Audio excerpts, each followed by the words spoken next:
Yes, he does. He gets it. Believe me, Whoa. he gets it.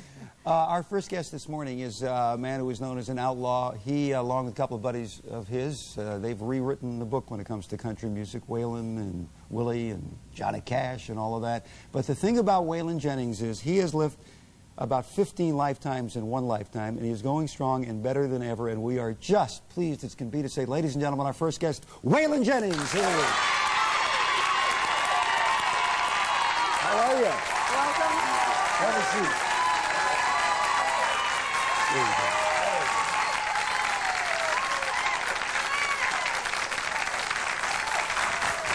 Let me fix that for you. All right. I know you're new to microphones and things. I want to help you out. Yeah, they got them little out here in L.A. Yeah. I've been back there trying to hide from Larry Hagman. He keeps looking at my pocket and frowning. What, because you have cigarettes in there? I have cigarettes in it, yes, but I don't smoke. You just carry them. Just carry them. Just for looks. You know, I'd smoke a pickle if it wasn't so soggy and hard to light.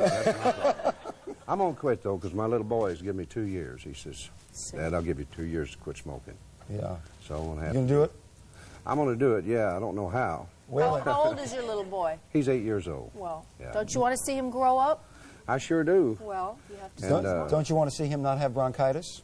I'd love to not have bronchitis, but I don't think he wants me to have a nervous breakdown either. Yeah. Well, no, wait a minute. This brings up a whole other area. You have demonstrated, you've quit a lot of stuff in your life and you thought you could never get away from. Yeah, it's you know, I think, you know, I quit a drug habit I had for 21 years, but I've had this habit for almost 40 years. Yeah. And it's such a nasty, terrible habit, you know, because, you know, they got our number, because we're not going to be able to smoke anywhere, you know. Maybe that'll straighten me out. I don't know. But I'm going to do it. I'm going to talk to Larry back there. Are you afraid that the bottom will drop out if you quit smoking? That last, you hang on to that one? Possibly. I don't know. I don't know what that is, you know. I don't You're really still know. alive, Waylon. Yeah, I sure am, you know. You're not supposed to be still alive. No, it's exactly. I'll tell you what. See, I was hiding from Larry where he wouldn't get on me, and I come out here. And let me just say this, when you're smoking in your house, your little kid is inhaling the cigarette, I know that, too. you know, every time, and I think of that, too. Yeah. So all right, then we won't. I'm going to try. Within the next 2 years, I'll do it. Let me tell you something about Waylon Jennings. Waylon Jennings has lived a life, certainly, that would make a great book. And as a matter of fact, he sat down, he started writing the book. How far did you get? I got about a page and a half, and I was... I caught myself dodging bullets, you know, because I know things on people that somebody'd get killed or divorced if I told it all. And I might be one of them. You might be one of them, yeah. Now, you've gone a whole different route in what you're doing about telling us about your life. I wrote what I did is wrote what Jimmy Bowen, my producer, called an audio biography with a guy named Roger Murrah. And it was the most fun thing I ever did. We put it in chapters, like chapter 1 is about my childhood, and chapter 6 is about the crazy years, and 7's about drugs, you know. And it's just been out about a couple of weeks now. It's called A Man Called Hoss. Kind of a play off of the movie thing, you know. Is it true that you can't remember anybody's name? Was that true? I've always had. That's where the Hoss thing came from. That's what I thought. Yeah. You know, I tried. Of course, with your past, it's not surprising that you can't remember anybody's name. But... I don't remember my past. You know. No, you know what? It was a hard thing. It still is. You know. So that was my crutch. I even tried the Dale Carnegie thing of name by association, and I remembered the association, but not the name. Still. Yes. What kind of a drug habit did you finally kick? I was on like uppers and pills, you know, for about 10 years, and for about 11 years I was on cocaine. And $1,500 a day habit, is that right? $1,500 a day. For 11 years? For 11 years. Waylon, you said you got to a point in your life where all you ever wanted to do was kind of sit in a dark room and do drugs. That was it, you know. You know what made me quit? What? And the best thing about it is when I went out and I was going to straighten up for a while because I think they was fixing to commit me somewhere, you know, and I thought I was doing real great. So I was just going to straighten up for a month. In fact, I told my wife, Jessie, you know, I said, a month and I'll be doing drugs again. But I got out there and I got straightened up and I saw and I looked at her and I could see the strain. She's a beautiful woman. And she looks young, but there was such a strain in her face, you know, and I realized then, okay, it's well and good. You say it's my life. I can destroy it if I want to. But if you're destroying other people's lives around you, you don't have that right, you know. Which is right.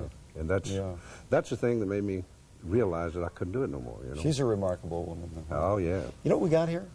We I just know one of happen them things to have anywhere. A guitar. You want to hear a new song? Sure. Yes. All right.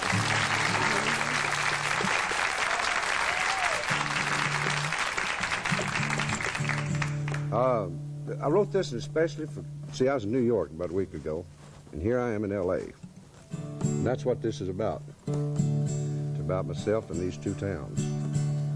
From sea to shining sea, and coast to coast, somewhere in between is the land I love the most. 'Cause I ain't California pretty, and I can't survive the Great White Way. I'm too dumb for New York City and too ugly for L.A.